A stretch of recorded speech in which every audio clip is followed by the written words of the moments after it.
The shadow of doubt. The manila envelope sat on our kitchen counter for 3 days before I finally opened it. 3 days since David disappeared without a word, leaving only a hastily scrawled note. I'm sorry. I can't do this anymore.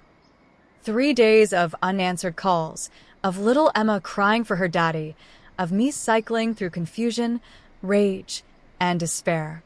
When I finally tore open that envelope, my world collapsed entirely. My husband had ordered a paternity test for our 6-month-old daughter, and according to these results, he wasn't her father. I met David Chin 5 years ago at a tech conference in Seattle. I was representing my digital marketing firm. He was there pitching his startup's new security software. We connected first over our mutual hatred of conference coffee, then over everything else. David was brilliant, dedicated, and possessed a quiet confidence that drew me in. Within a year, we were married, settling into a craftsman home in North Seattle with dreams of building a family. For 4 years, everything was perfect. Then came Emma, our miracle baby, after 2 years of trying. The pregnancy was difficult, but when they placed her in my arms, I knew every moment of pain had been worth it. David cried when he held her, whispering promises in a mixture of English and Mandarin that I couldn't fully understand but felt in my heart. Until 3 days ago, I would have sworn on my life that David adored Emma, that he would move mountains for her, that the three of us were unbreakable. Now I sat at our kitchen table, staring at paper that claimed the impossible. Science that insisted my husband was not the father of our child. Science that had to be wrong. My phone buzzed with a message from my best friend Layla. Any news? Do you need me to come over? I couldn't bring myself to respond. How could I explain this? The test results felt radioactive in my hands, contaminating everything they touched. My mind raced through impossible scenarios. Lab mix-ups. Administrative errors. Some cruel joke. But deep down, a voice whispered the question I couldn't bear to consider. What if it was true? Emma's cries from the nursery pulled me back to reality. I tucked the papers away and went to her, lifting her small, warm body against mine. Her wisps of dark hair and almond-shaped eyes had always reminded me of David. Was that just wishful thinking? I studied her features now with desperate intensity, looking for proof, for answers. We'll figure this out, I promised her, though I had no idea how. Mommy's here. But where was David? And what did he think had happened? The following morning, I called in sick to work again and contacted the testing company. After an hour of being transferred between departments, I finally reached someone who could help. Mrs. Chun, I understand your concern, but our testing procedures are extremely rigorous, the representative explained. The probability of paternity exclusion in this case is over 99.9%. There has to be some mistake, I insisted. Could the samples have been contaminated? Mixed up with someone else's? Each sample is carefully tracked with unique barcodes throughout the entire process, she said, her tone professionally sympathetic. If you'd like to order another test. Yes, I interrupted. I want another test. After hanging up, I raided David's closet for anything that might contain his DNA. A hairbrush, a toothbrush he'd left behind. Would these be enough? I wasn't sure, but I had to try. As I was searching, I noticed something odd. His passport was missing from the drawer where we kept our important documents. So was his birth certificate. A cold feeling settled in my stomach as I checked our joint bank account online. Half of our savings had been withdrawn 2 days ago. David hadn't just left in an emotional moment. He had planned this. I sank onto our bed, clutching his pillow that still held traces of his scent. For the first time since he disappeared, I allowed myself to really cry. Deep, racking sobs that made it hard to breathe. Emma, sensing my distress from her baby monitor, began to whimper. After pulling myself together, I picked up my daughter and studied her face again. "You're a baby," I whispered. "You are. I don't care what any test says." But as the words left my mouth, the first seedling of doubt took root in my mind. What if the impossible had happened? What if Emma wasn't biologically David's? And if she wasn't, how could that be? He ghosted you and your baby because of a DNA test? That's some coward shit right there. Layla declared, pacing across my living room 2 days later. I never thought David had it in him. I'd finally broken down and told her everything, showing her the test results. I barely understood myself. Layla, a research scientist at the University of Washington, had pored over them with professional interest. The test seems legitimate, she said reluctantly. But Morgan, you know yourself. You know there's no way you were unfaithful to David. Of course not. The very suggestion made me nauseous. I've never been with anyone else since we met. Not once, not even close. Layla hesitated, then asked the question I'd been avoiding. Is there any chance, and I'm just covering all bases here, that there could have been some mix-up at the fertility clinic? My hand froze on the mug of tea I'd been lifting to my lips. We didn't use a fertility clinic. Emma was conceived naturally. Are you sure? You mentioned you had trouble conceiving. We were just starting to look into options when I got pregnant. We never actually went through with any procedures. Layla nodded, visibly relieved. Okay, so we're back to the test being wrong, which happens more often than people think. That's why we're getting another one done. I nodded, but a memory was surfacing, something I'd nearly forgotten in the fog of early pregnancy. There was that time I had the stomach flu, about 6 weeks after we found out I was pregnant. I was so sick, David took me to the ER for fluids. I rubbed my temple, trying to recall details. They did a lot of tests, said I was severely dehydrated. Could something have happened then? Layla looked thoughtful. I don't see how that would affect paternity, but maybe we should get your medical records from that visit. Just then, my phone rang with an unknown number. My heart leapt. David? But it was a woman's voice I didn't recognize. Is this Morgan Chen? She asked. Yes, who's calling? My name is Rebecca Winters. I'm a private investigator hired by your husband. The cafe Rebecca chose for our meeting was busy enough to provide anonymity, but quiet enough for conversation.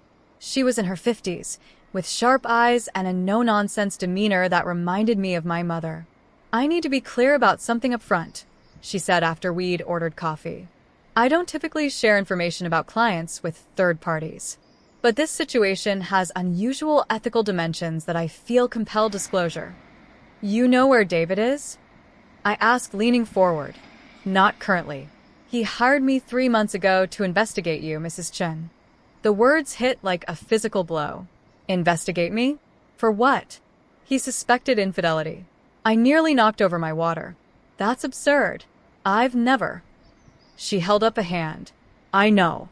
After 6 weeks of surveillance, I reported to your husband that I found no evidence whatsoever supporting his suspicions. Your routine was entirely consistent. Work, home, occasional outings with friends, all appropriate. Nothing suggested any romantic involvement outside your marriage. My mind reeled. David had me followed? For 6 weeks?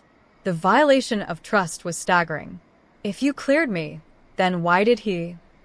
That's why I contacted you, Rebecca said, sliding a folder across the table. He didn't accept my findings. He insisted there must be something I missed, became quite agitated. When I refused to continue what I viewed as an unfounded investigation, he terminated my services. That was about 7 weeks ago.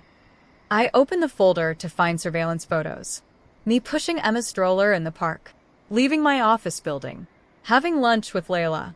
My skin crawled seeing my daily life documented by a stranger. Why are you showing me this? Because I'm concerned about Mr. Chen's state of mind. His suspicions had no basis in reality that I could identify, yet he was absolutely convinced of your infidelity. When professional investigation failed to confirm his beliefs, rather than reassuring him, it seemed to push him toward more extreme measures. I thought of the paternity test, of his disappearance. Did he say why he suspected me? Was there something specific that triggered this? Rebecca hesitated.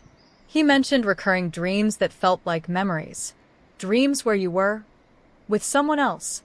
He seemed to believe they were visions of some kind. She looked uncomfortable. I recommended he speak to a healthcare professional. The cafe suddenly felt too warm, too crowded. David had been having dreams about me cheating and believed they were real? That didn't sound like the rational, logical man I married. There's one more thing, Rebecca said, pulling out her phone. This arrived yesterday. It was an email from David, sent from an address I didn't recognize. Ms. Winters, you were wrong about Morgan. I have proof now. The child isn't mine. Tell her not to look for me.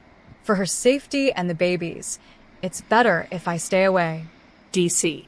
For our safety? I whispered. What does that mean? Is he threatening us? Rebecca's expression softened slightly. I don't read it as a threat from him. More that he believes he's protecting you from something. Mrs. Chen, I don't normally get involved in clients' personal matters, but something about this situation doesn't sit right. Your husband's behavior suggests he may be experiencing a mental health crisis. I stared at the email, at the words that seemed to come from a stranger rather than the man I'd built a life with. I need to find him. That may not be wise if he's unstable. He's my husband, and regardless of what he thinks right now, Emma is his daughter. I stood up, gathering the folder. Thank you for coming to me with this. Rebecca handed me her card. Call me if he contacts you. And Mrs. Chen, be careful. That night, after putting Emma to bed, I sat in David's home office, searching for clues. His desktop computer was password protected, but I knew most of his usual combinations. None worked. I tried our anniversary, his birthday, Emma's birthday. Nothing. On a hunch, I tried the date we lost our first pregnancy, 2 years before Emma. The screen unlocked. His browser history had been cleared, but his Google Drive was still logged in. Most files were work-related, but a folder labeled Family caught my attention. Inside were medical documents, David's family health history, scans of old records from his childhood in California. One subfolder was simply titled Questions. Inside, I found research on genetic inheritance, articles about chimeras and rare DNA phenomena, and documents about paternity testing accuracy. The most recently accessed was a scientific paper on something called microchimerism during pregnancy. As I scanned the paper, certain phrases jumped out at me. Fetal DNA crossing the placental barrier, cells from the fetus circulating in maternal blood, genetic transfer between mother and child. Was David researching why a paternity test might be wrong? I kept digging and found a document created 3 weeks ago, notes in David's meticulous style, questions and theories bulleted, in order of probability. Possible explanations: 1. Test error, 3 to 5% false exclusion rate documented. 2. Sample contamination. 3. Morgan unfaithful, ruled out by PI investigation. 4. Medical intervention without my knowledge. Check hospital records from our visit. 5. Redacted. Need to confirm. The 5th point had been deliberately deleted. What had he considered too terrible or too absurd to leave written down? My phone buzzed with a text from Layla. New test kit arriving tomorrow. Hang in there. I texted back a quick thanks, then noticed an icon on David's computer I hadn't seen before. It was for an encrypted messaging app one didn't recognize. When I clicked it, I was prompted for a separate password. After several failed attempts, I gave up and sat back in David's chair, surveying his office. The built-in bookshelves held his computer science textbooks, business references, and the sci-fi novels he loved. On his desk stood a framed photo of the three of us, taken in the hospital the day after Emma was born. We looked exhausted, but radiant with happiness. I picked up the frame, studying David's face for any sign of the doubt that must have already been forming in his mind. There was nothing but joy. As I went to set the frame down, I noticed it was heavier than it should be. Examining it more closely, I discovered a small USB drive taped to the back. With shaking hands, I plugged it into the computer. It contained a single video file dated 3 days before David disappeared. I clicked play. David's face filled the screen. He looked haggard, with dark circles under his eyes and several days' stubble on his normally clean-shaven face. "Morgan," he began, his voice rough. "If you're watching this, then I've gone. I'm sorry for leaving this way, but after what I've discovered, I can't stay. Not without putting you and Emma in danger." He ran a hand through his disheveled hair. "I know you'll think I've lost my mind. Maybe I have. But the DNA test confirmed what I've suspected for months now. Emma isn't my biological child." He held up a hand as if anticipating my protest. "I don't believe you cheated on me. I know you didn't. What's happening is something else. something I never would have believed if I hadn't seen the evidence myself. David looked over his shoulder, a paranoid gesture that sent chills down my spine. I started having these dreams last year, while you were pregnant. Dreams where I saw you with another man. They felt so real, Morgan. Like memories I couldn't possibly have. At first, I thought it was just anxiety about becoming a father. But then I started seeing him when I was awake. My blood ran cold. David had never mentioned any of this to me. The man in the suit, always watching from a distance. I hired a PI to see if you were meeting someone, but of course you weren't. It was never about not trusting you. It was about trusting myself, my own mind. He leaned closer to the camera, lowering his voice. After the DNA test, I finally confronted him. He admitted everything, Morgan. He told me what they did to us. David's expression darkened. I'm not the father of our child because Emma was never meant to be ours. They chose us as part of some experiment. Something about genetic compatibility and cognitive influence. I didn't understand it all. He looked away, swallowing hard. They threatened to take her back if I didn't cooperate. They'd take you too. A tear slid down his cheek. So, I'm going to find proof. I'm going to expose them. But I have to go off the grid to do it. David wiped his face. I know how this sounds. I know what you're thinking. But please, Morgan, don't go to the police. Don't tell anyone what I've told you. They're watching. The man in the suit is still watching. He leaned forward, his gaze intense. Check your own DNA against Emma's. Not just mine. That's the key. I love you both so much. I'll find a way to contact you when it's safe. The video ended abruptly, leaving me staring at a black screen, my reflection pale and shocked. David believed we were part of some experiment? That some nebulous they had done something to us, to our baby? It was the stuff of conspiracy theories and science fiction novels. Except my husband was missing. A paternity test said he wasn't Emma's father. And he left a video that sounded like the ravings of a man in the grip of psychosis or extreme paranoia. I needed to know which it was. He needs help, Morgan, Layla said firmly after watching the video the next morning. This is textbook paranoid delusion. The mysterious man following him? Conspiracies about genetic experiments? He's having a psychiatric episode. I paced the living room, Emma balanced on my hip. But what about the DNA test? Tests can be wrong. That's why we're doing another one. She gestured to the new testing kit on the coffee table. David was under tremendous stress with the new baby, his company's expansion. Sometimes the mind breaks under pressure. It made sense. It was the rational explanation. But something about David's absolute conviction in the video made me hesitate. I want to check the medical records from when I was hospitalized during pregnancy, I said. David mentioned it specifically in his notes. Layla sighed. Fine. We'll look at everything. But first, let's get this new DNA sample to the lab. We collected samples from Emma and, using David's hairbrush, from him. As I sealed the package, I remembered David's final instruction in the video. Check your own DNA against Emma's. Layla, I want to add my sample too. For a maternity test. She stared at me. You can't seriously be doubting that you're Emma's mother. You carried her for 9 months. You gave birth to her. I know, it's ridiculous. But David specifically mentioned it, and I want to rule out every possibility, no matter how absurd. That's giving credibility to his delusions. Please, Layla. I need to be thorough. Reluctantly, she helped me add my sample to the kit. This is going to show exactly what we expect. Emma is your biological child. Whether she's David's or not remains to be seen. After Layla left, I called the hospital where I'd been treated during pregnancy and requested my records from the ER visit. They promised to email them within 48 hours. That night, Emma was fussy, refusing to settle. As I rocked her in the darkness of the nursery, I found myself studying her face again.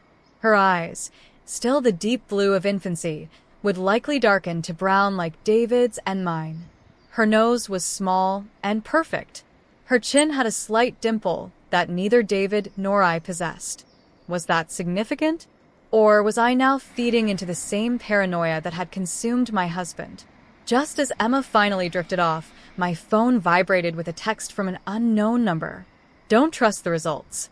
They can alter them. Meet me tomorrow. Pioneer Square, Occidental Park, 2 p.m.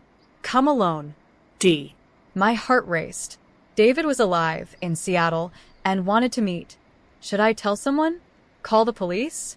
What if he was dangerous in his current state of mind? But this was David, my husband, the gentlest man I'd ever known. I had to see him. I texted back, I'll be there. Pioneer Square was busy with the lunchtime crowd when I arrived the next day, pushing Emma in her stroller.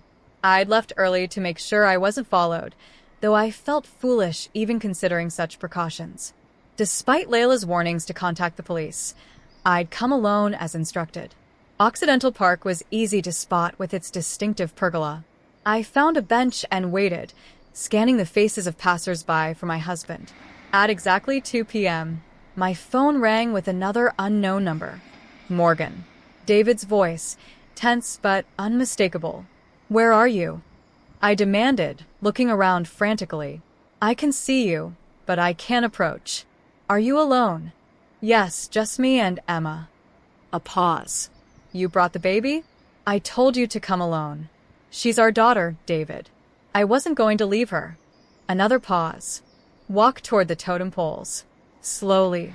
I pushed the stroller in that direction, still searching for any sign of him. David, please. Whatever you're going through, we can face it together. Come home. It's not that simple. Did you check your DNA against Emma's like I told you? The test is being processed now. But David, you need help. You're not well. Did you get your hospital records? Not yet. There. Morgan, listen to me carefully, he interrupted, his voice dropping.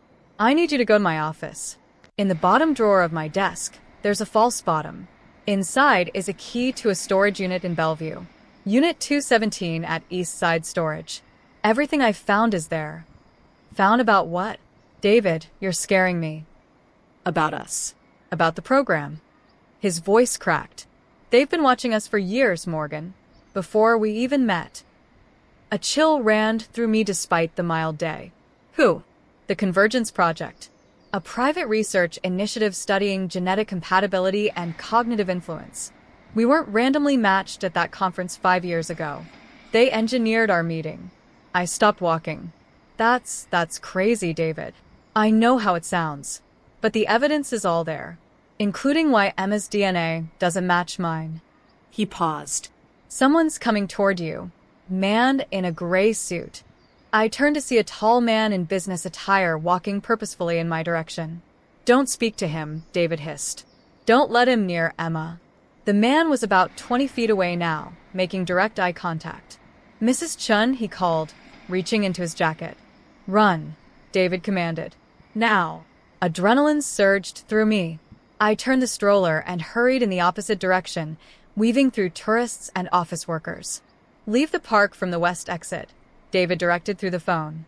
There's a blue Honda Civic at the curb. Keys are under the front tire. Get in and drive to the address I'm texting you. David, this is insane. Please, Morgan, trust me one more time. The desperation in his voice decided me. I rushed toward the park exit, heart pounding. Behind me, I heard the man shouting for me to stop. The blue Civic was exactly where David said it would be. I found the keys, fumbled Emma into her car seat, collapsed the stroller into the trunk, and drove away with shaking hands, following the GPS coordinates David had sent. It led me to a small motel on Aurora Avenue, one of the seedier parts of North Seattle. Room 114. David opened the door before I could knock, pulling me and Emma inside and quickly bolting the door behind us. He looked terrible, thinner than I remembered, with a scruffy beard and red-rimmed eyes. But he was alive. He was here. Are you okay? Were you followed? He asked, drawing the curtains closed before turning to face us.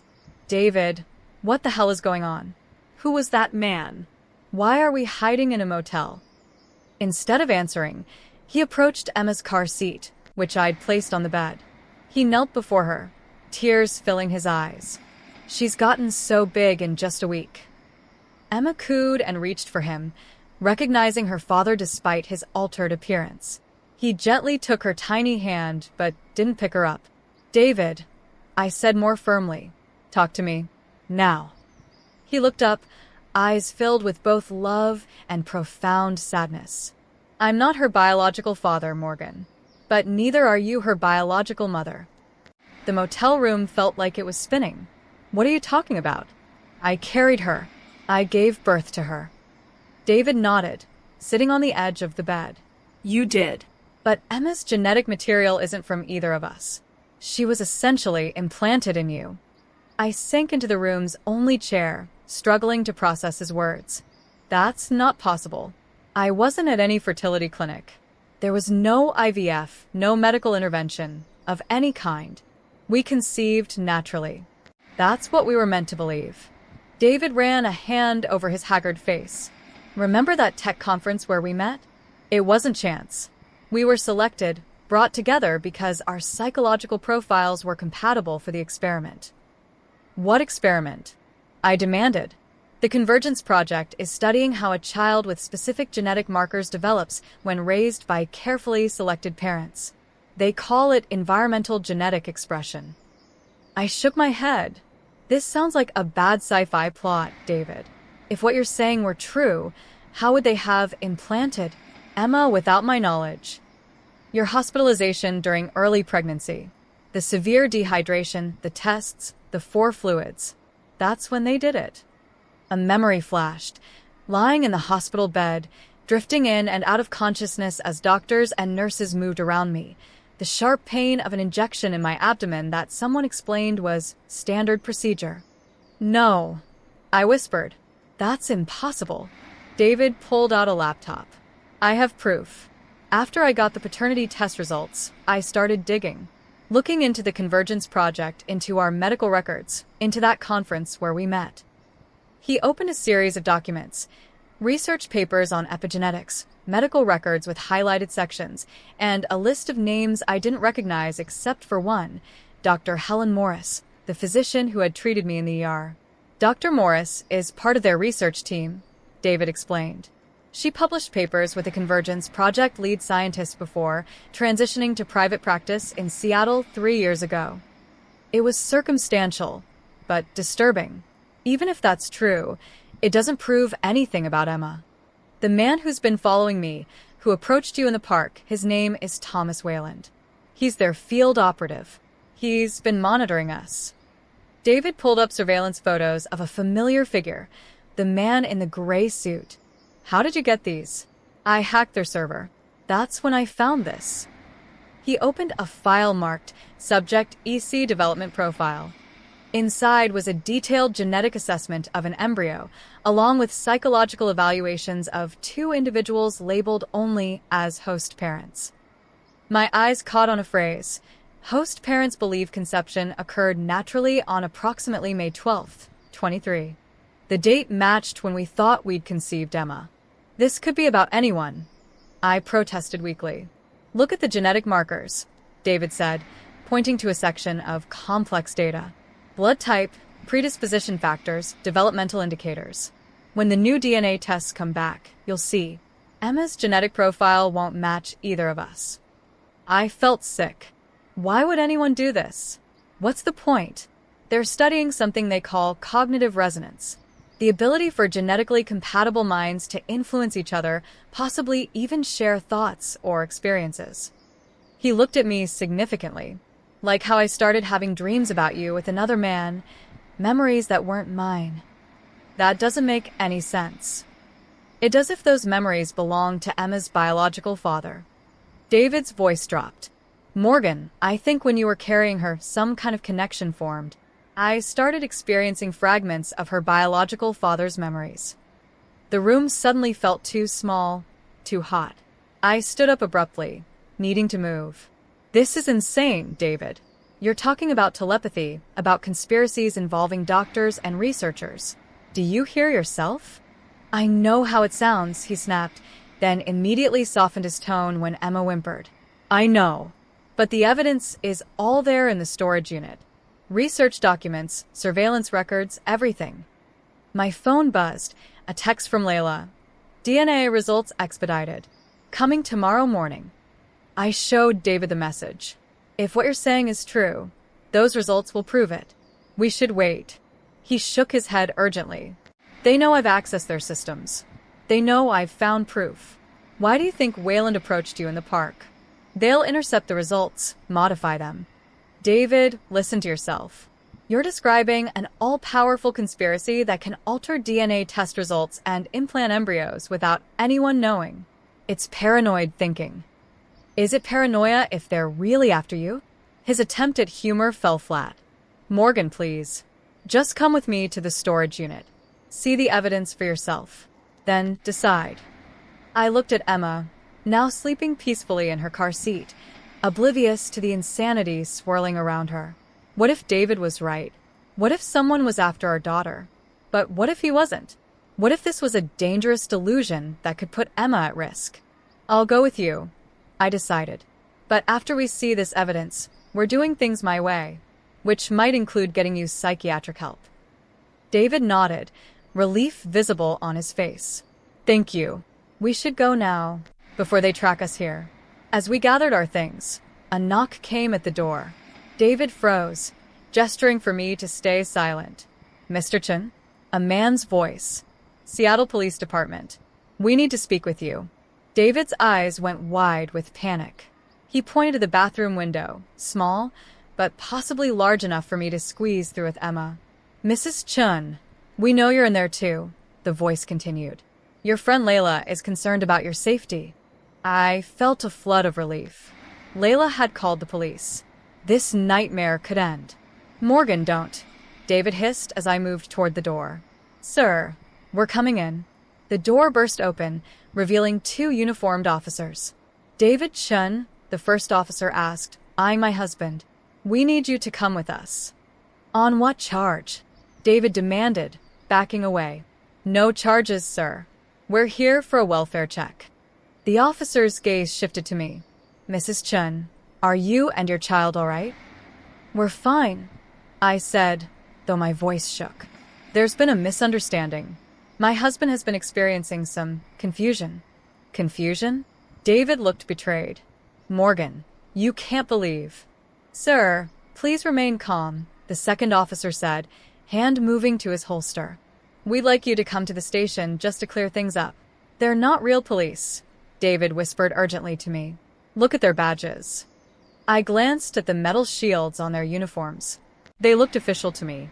Mr. Chun, we don't want any trouble, the first officer said, stepping forward. Just come with us, and your wife and child can go home. Something in his tone made me uneasy. I pulled Emma's car seat closer protectively. Actually, I heard myself say, I'd like to see some identification. The officers exchanged glances. Of course, ma'am. The first officer reached for his wallet while the second kept his eyes on David. As he extended what looked like a legitimate police ID, his jacket shifted, revealing a symbol embroidered on his shirt cuff, a circular design with what appeared to be a double helix. David saw it too. Morgan run. Everything happened at once. David lunged for Emma's car seat just as the second officer drew his weapon. I screamed. David shoved me toward the bathroom with Emma in my arms. A loud crack echoed through the room. Not a gunshot, but more like an electrical discharge. David crumpled to the floor, convulsing. Taser deployed, the first man said calmly. Subject secured. I clutched Emma to my chest, frozen in horror. Mrs. Chun, the man said, turning to me with a smile that didn't reach his eyes. My name is Thomas Wayland. We haven't been properly introduced. We need to have a conversation about your husband's recent concerns. Wayland had taken us to a sleek office building in downtown Seattle. Emma and I sat in a conference room with floor-to-ceiling windows overlooking Elliott Bay, the beauty of the view at odds with the nightmare unfolding. Where's my husband? I demanded for the third time as Wayland entered, carrying a tablet. Mr. Chun is receiving medical attention, he replied smoothly. The taser caused no permanent damage, but he was quite agitated. A mild sedative was administered for his safety. I want to see him. Now. I held Emma tighter, as if they might try to take her from me at any moment. Wayland sighed, taking a seat across from me. Mrs. Chun, Morgan, I understand this is confusing and frightening, but I need you to understand that your husband is experiencing a serious psychiatric episode. Paranoid delusions, conspiracy theories, it's actually quite common in high-stress environments like tech startups. So you're saying you're not with the Convergence Project? I challenged. That there is no experiment? He smiled thinly. I'm with Helix Behavioral Health Services. Your husband's company contracted with us for executive wellness support last year. David had several sessions with one of our therapists before discontinuing treatment. He slid the tablet toward me. You can verify our credentials. I glanced at the professional-looking website displayed on the screen. It seemed legitimate, but then anything could be faked. And the man in the park? The fake police officers. I approached you in the park because we've been searching for David since he disappeared.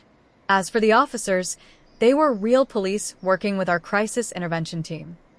He handed me a business card. You can call the precinct to confirm.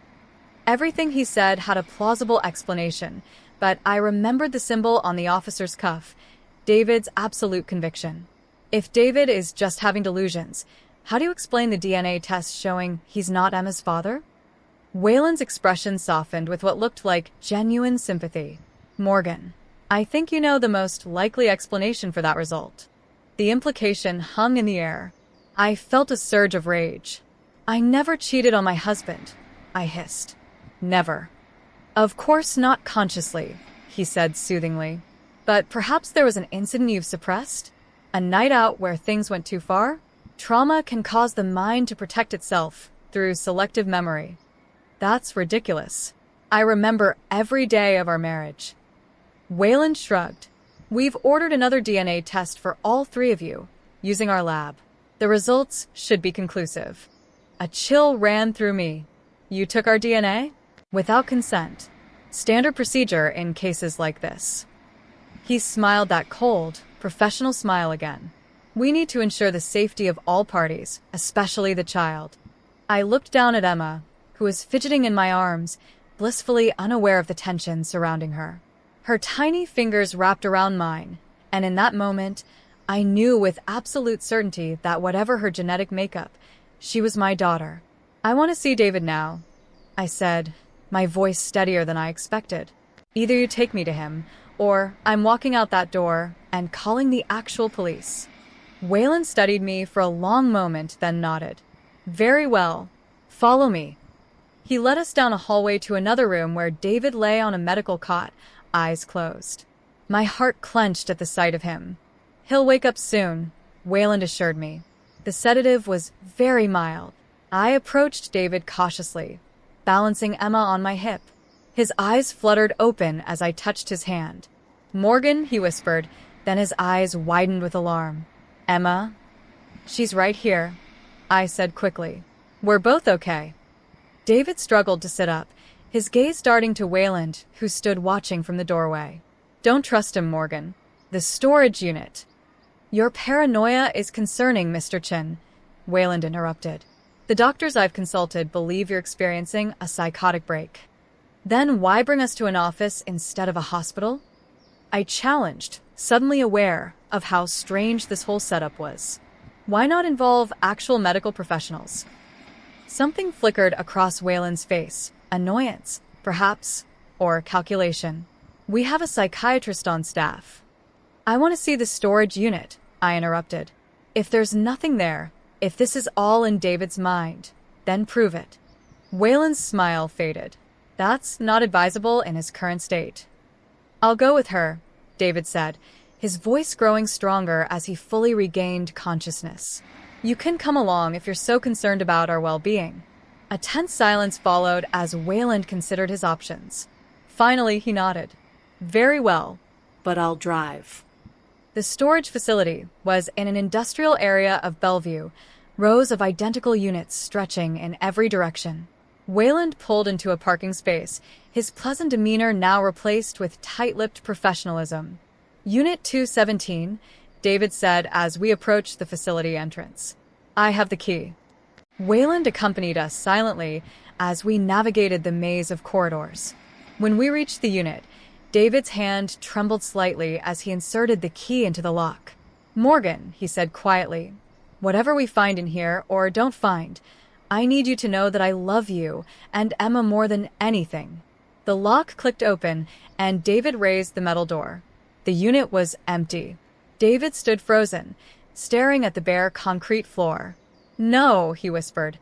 No, that's impossible. It was all here. Boxes of files, my research. It seems your delusions are more extensive than we realized, Wayland said, his tone sympathetic, but with an undercurrent of satisfaction. Perhaps now you'll accept the help we're offering. I watched David's face crumple with despair and doubt. For the first time, I saw him questioning his own mind. This was the wrong unit, I said firmly, shifting Emma to my other hip. We made a mistake. David looked at me, confusion in his eyes. The key, I continued. It must be for a different unit. Maybe you wrote down the wrong number. Hope flickered across his face. Maybe. This is pointless, Wayland interjected. Mr. Chen clearly needs professional help. Actually, came a new voice from behind us. I think we're all going to need some help sorting this out. We turned to see Rebecca Winters, the private investigator, standing in the corridor with two uniformed police officers. Real ones this time. Ms. Winters? I gasped. She nodded to me before addressing the officers. This is Thomas Wayland, the man I described. Wayland's composure slipped for just a moment. What is the meaning of this? Mr. Wayland, one of the officers said, we'd like you to come with us to answer some questions regarding multiple reports of harassment and impersonating law enforcement. Wayland drew himself up indignantly. This is absurd. I'm a licensed healthcare professional. Actually, Rebecca interrupted, Helix Behavioral Health Services doesn't exist. I checked. And the officers who tasered my client earlier today weren't from any police department in the state, she continued. But they did leave quite an interesting trail of evidence at that motel. Wayland's face hardened as the police officers approached him. You have no idea what you're interfering with, he said coldly. This goes beyond your comprehension. As the officers led a surprisingly compliant Wayland away, Rebecca turned to us. Are you both okay? I've been tracking you since our meeting, Morgan. When I saw what happened at the motel, I called in some favors. Thank you, I said, still processing everything. But I don't understand. What's going on? Rebecca looked around the empty corridor. Not here.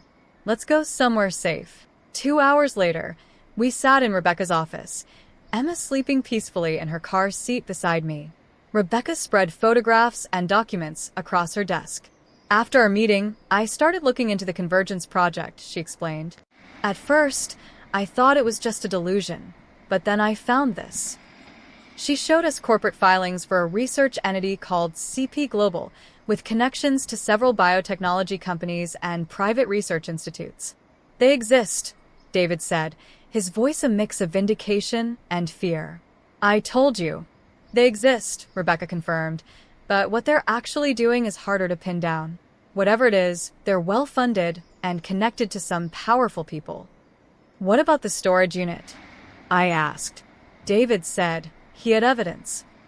They cleared it out, David interrupted. They must have had someone watching me. Rebecca nodded. Very likely, but they made a mistake. She pulled out a small USB drive.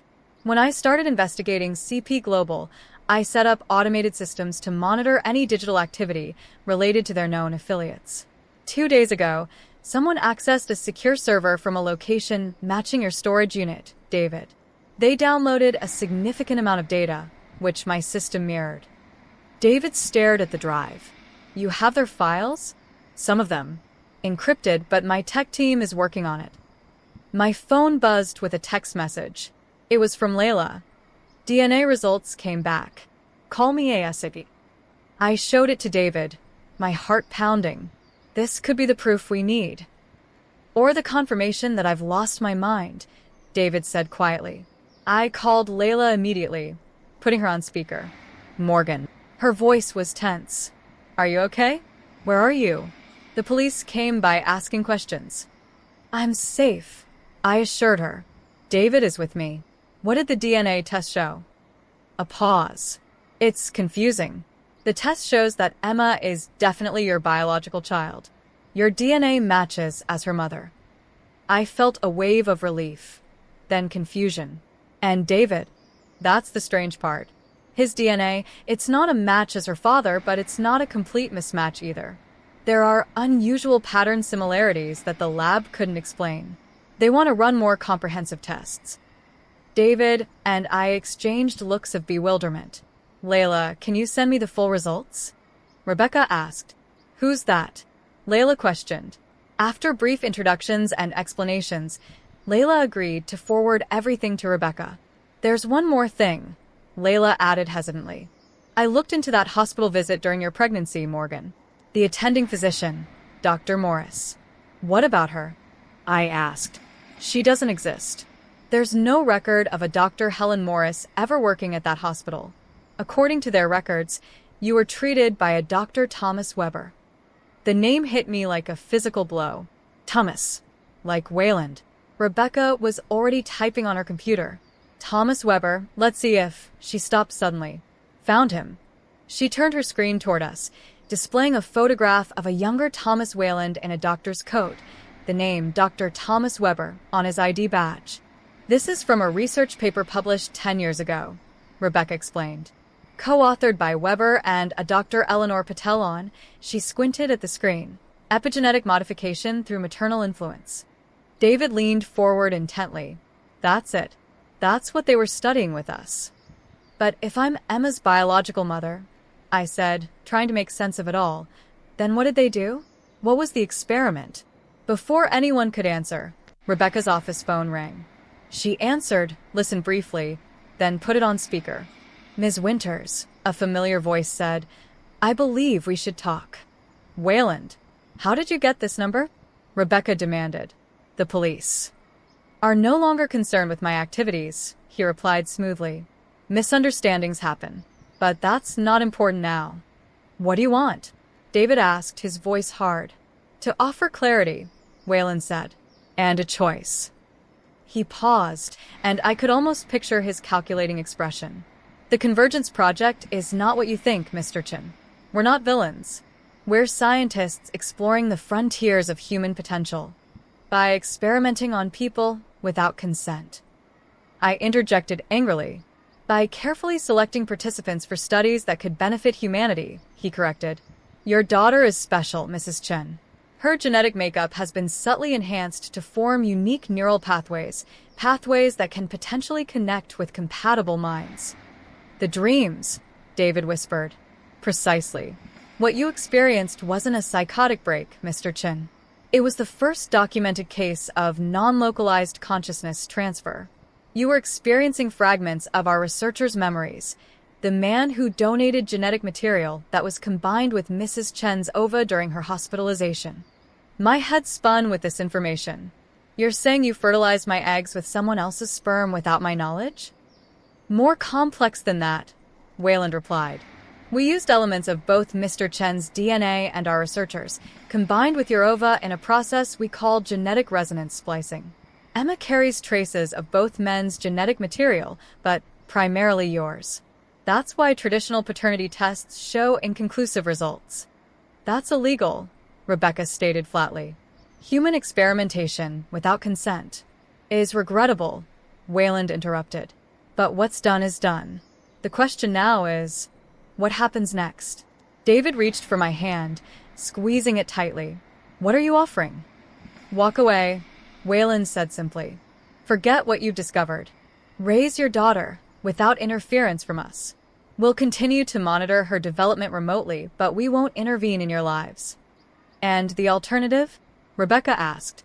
Legal complications. Custody challenges. Questions about Emma's unique status that no court is equipped to address. Do you really want your daughter to become a legal precedent, Mrs. Chin? A scientific curiosity. I looked at Emma, still sleeping peacefully, unaware that her very existence was being negotiated. Whatever her genetic makeup, she was my child. Our child. How do we know you'll keep your word? David asked. Because Emma is more valuable to our research developing normally in a stable family environment, Wayland answered pragmatically. Disrupting that serves no scientific purpose. We want all the data, I said suddenly. Everything you have about what you did to us, about Emma's genetic makeup, about this consciousness transfer. We deserve to know exactly what you did and what it might mean for her future. A pause, then. Acceptable. Ms. Winters will receive an encrypted file within 24 hours. And no more surveillance, David added firmly. No more men in suits watching us. No more interference. Agreed, Wayland said. With one condition of our own. Annual health checks for Emma with doctors of our choosing. Non-invasive. You'll be present for all examinations. David and I exchanged glances, communicating silently. We'll need time to decide, I said finally. Of course. You have 48 hours. The line went dead. Rebecca leaned back in her chair. Well, that was insane, I suggested. I was going to say unprecedented, she replied with a weak smile. But yes, that too. Emma stirred in her car seat, her eyes fluttering open. I lifted her into my arms, studying her beloved face. Was there something extraordinary hidden in her DNA? Would she develop abilities no one could predict? What do we do? I asked softly. David moved closer, wrapping an arm around us both. We protect her, he said simply. Whatever that takes. 1 year later, the lakeside cabin was peaceful in the early morning light. I sat on the porch, watching David and Emma by the water's edge. She was walking now, toddling determinately along the shore while David hovered protectively nearby. So much had changed in a year. We'd moved from Seattle to this remote spot in northern Michigan, far from the Convergence Project's main operations. David had sold his company and started consulting remotely. I'd transitioned my marketing work online. Rebecca checked in monthly, helping us maintain our security protocols. We'd eventually accepted Wayland's offer, with additional conditions negotiated through Rebecca. The data they provided had been enlightening and terrifying in equal measure. Emma's genetic makeup was indeed unique, enhanced in subtle ways that might lead to extraordinary cognitive development. The annual health checks had shown she was developing normally, but with accelerated neural activity in areas associated with empathy and pattern recognition. What troubled me most was the lingering question of what David had experienced. The consciousness transfer, as they called it. It had stopped after Emma's birth, but occasionally David would wake from dreams he couldn't quite explain, impressions more than memories, feelings that didn't seem entirely his own. And lately I'd started having them too. Brief moments where I'd suddenly know what Emma was feeling before she expressed it. A connection deeper than typical maternal intuition. Was it happening? Was Emma's developing mind forming connections with ours in ways science couldn't fully explain? Mama, Emma called, waving excitedly from the shoreline. Look, she was pointing at a butterfly, her delight palpable. As I waved back, I felt a flutter of her joy inside my own mind, distinct from my emotions, like a soft echo of her experience. David looked up at me, a question in his eyes. He'd felt it too. Whatever the Convergence Project had done, whatever Emma might become, one thing was certain. She was our daughter. And we would face the future, with all its unknowns and possibilities, together. I walked down to join my family by the water, leaving behind the shadow of doubt that had nearly torn us apart. The end. Don't forget to like, comment, and subscribe for more incredible content.